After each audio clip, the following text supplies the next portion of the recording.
You have to break up with your boyfriend or girlfriend using a movie quote. Which one do you choose? So long, and thanks for all the fish. I just saw that movie the other day for the first time since I was a little kid and have been looking for it for literally almost a decade and a half.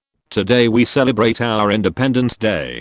My friends and I used to call a post-breakup night out celebrating Independence Day. Alright gang, let's split up. I tell you what now, between me and you, there is no me and you. Not no more. Follow it up with, you just lost your LA privileges for the most badassery. Get your stinking paws off me, you damn dirty ape.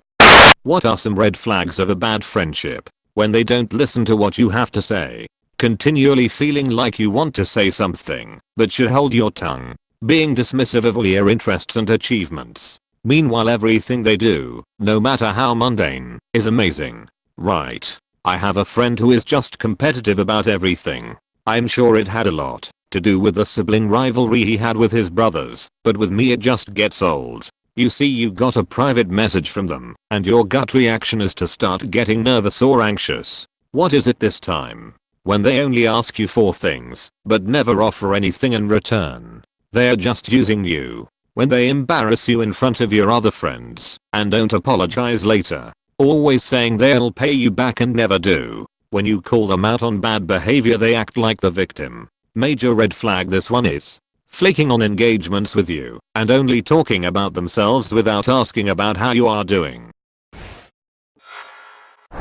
Ask Reddit. What is the greatest comeback to an insult you heard?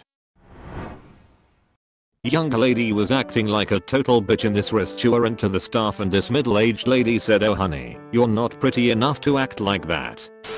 In a heated argument my mom called my brother a son of a bitch. He replied, "You got that right." A girl told me if I took my shirt off at the beach the glare would blind everyone because I was so pale. I told her at least when I go the beach people don't try to push me back into the sea. Winston Churchill has attributed some great ones. Lady Astor, Mr. Churchill, you're drunk. Churchill, yes madam, and you are ugly, but tomorrow I shall be sober. And also, Lady Astor, Winston, if you were my husband, I'd poison your tea. Churchill, Nancy, if I were your husband, I'd drink it. Not quite an insult, but I still think of this comeback to this day. I have two little brothers, and it was my dad's birthday, so the semi-extended family were all at a restaurant to celebrate. I had just graduated from my dad's alma mater, and my middle brother was currently a junior there. My youngest brother, a freshman, however, opted to go to state school. At one point my uncle said, "So, youngest brother, how does your dad feel about you breaking the trend of our last name men going to alma mater?" My little bro thought for a moment and then said, "Well, he probably doesn't mind considering I also broke the trend of not being able to get higher than a 3.0. The table exploded, and my other brother and I just stared at each other across the table like, holy fuck, did we just get brutally murderer? It's especially funny because my little bro was one of those shy high school kids who went off to college and came back fun and socially confident. I was hoping that development would happen. I just never expected it to stab me in the fucking face. A friend of mine in first year university had never really dated any girls yet. This dumb meathead that we were kind of friends with told him, "When you do get a girlfriend, I'm totally going to fuck her." He responded, "If I had a girlfriend that would fuck you, her cheating on me wouldn't be the issue." 1. Everyone thinks you're an asshole. 2. Well, you know what everyone thinks about you? Nothing. No one ever thinks about you. I know I don't. My dear grandmother. She had a quick and savage wit. My fiance and I held a meet the whole family get together at my house. It was the first time his father met my grandmother. His dad was a large, physically intimidating man with a beer gut. He began telling stories to my grandmother about how my fiance was a mischief maker when he was young. Then told my grandmother how he would take off his belt and whip Joe for being bad. My frail little grandmother stares directly at my hubby's dad's tummy and says, "Your belt. However could you find it?" Future father-in-law was gobsmacked. Random kid, I bet you can't see your penis in the shower. My friend, nope, only your mom's head. Gordon Ramsay asks his daughter on camera, so what's it like being the daughter of the most famous chef in the world? His daughter replies, I wouldn't know. Jamie Oliver's not my dad. Boom. Roasted.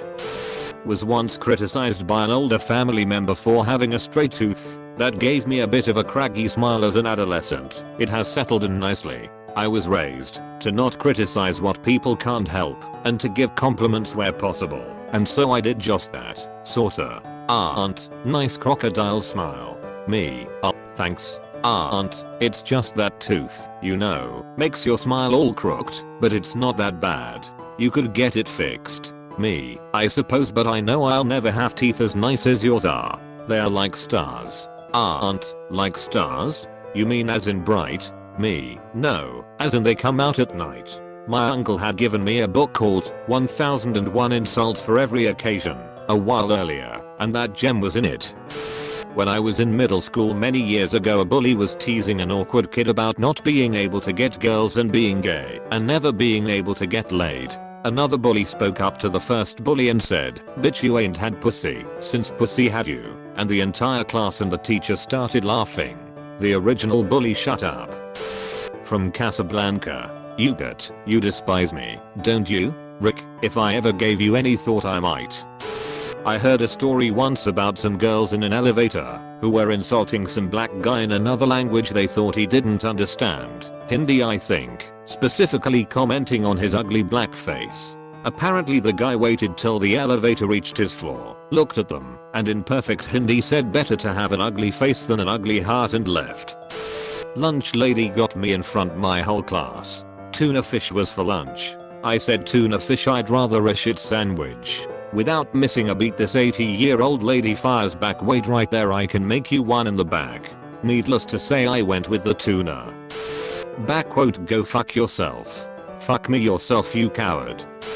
Was jokingly asked out to eat informal prom in front of whole class by a popular girl who definitely had no interest in me. I, without a moment's hesitation, say no thanks, Lauren. I have standards, whole class and teacher lost it. Sitting in a bar at 3 AM off of Bourbon Street. The windows are just open shutters. Dude who just left the bar leans in on our table to shout at some friends still in the bar. One of our group makes a silly / snide comment. Dude leaning in smacks the table with an open palm and says, everybody who ever loved you was wrong. Then he walks away without looking back. We still revel in that story. Something in Portuguese, which roughly means, show some respect, boy. The only reason I'm not your dad is because your mom didn't have change for a 20. Does your ass ever get jealous of the shit that comes out your mouth? I don't go down to the docks and take sailor sticks out of your mouth, so why do you hassle me at work? I was playing spades one time and a guy tried to lead the game off with a spade. I told him he couldn't do that. Spades have to be broken first. He refused to play by the rules, so I refused to play. He started singing, "The wheels on the bus go round and round," to imply that I was acting like a child. He asked me, "Do you know why I'm singing that?" I said, "Yeah, 'cause I'm taking you to school." During my university days, I ran into a friend/acquaintance of mine, and I was holding a Green Lantern graphic novel. My friend introduced me to his current girlfriend and the first thing she says to me while shaking my hand was, "Aren't comic books for kids?" And I replied, "Aren't those A-cups for kids?" Honestly, I was in so much shock that someone I just met would say that to me that I replied on instinct. Still my greatest comeback ever.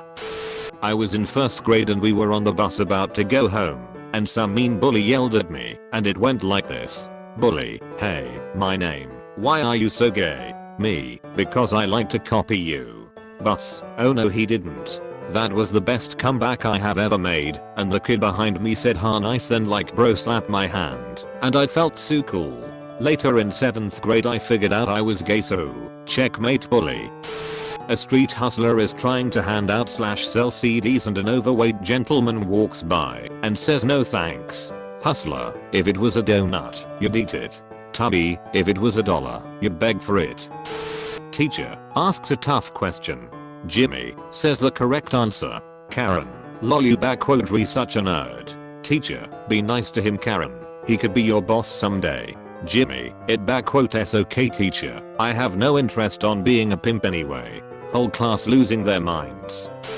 Today in one of my classes we were working on a project about careers, and one of the kids shouted, I want to be a male stripper. The teacher responded, I think you might be missing some of the qualifications for that job. Just out of curiosity as to how good this actually was, for years, I was told that my sort of comeback was the best thing that anybody had ever heard, mostly because I was the quiet kid that nobody could get a rise out of. Naturally, because they couldn't get a rise out of me, everybody tried to get me flustered by insulting me or framing me for things that no teacher ever believed, because it was never the quiet kid. Essentially, I walked into class one day and the teacher wasn't there, but this other girl, S, was up at the whiteboard writing out a long running joke about our teacher that pissed him off. It was about his assigned teacher number, and 2 years of developing a joke is a bit hard to explain. It became a bit of an inside joke. Either way, I sat down, she finished, and the teacher came in, noticing what was written on the board. He asked who did it, and immediately, this girl and a few of the girls around her said, Severin did it. Note, we were about 15 at the time, so they should have been beyond this. I don't know what it was, but something made me wordlessly walk up to the board, fix her spelling and punctuation errors, and then sit down. Only when I had sat down did I turn to the girl who'd done it to say, I have standards. The class collectively lost their shit, including the girls who hadn't seen it coming, and the teacher laughed so hard he went red in the face and cried. To me, it seems like they just found it so funny, because it was me, because I don't see anything particularly special or savage about it.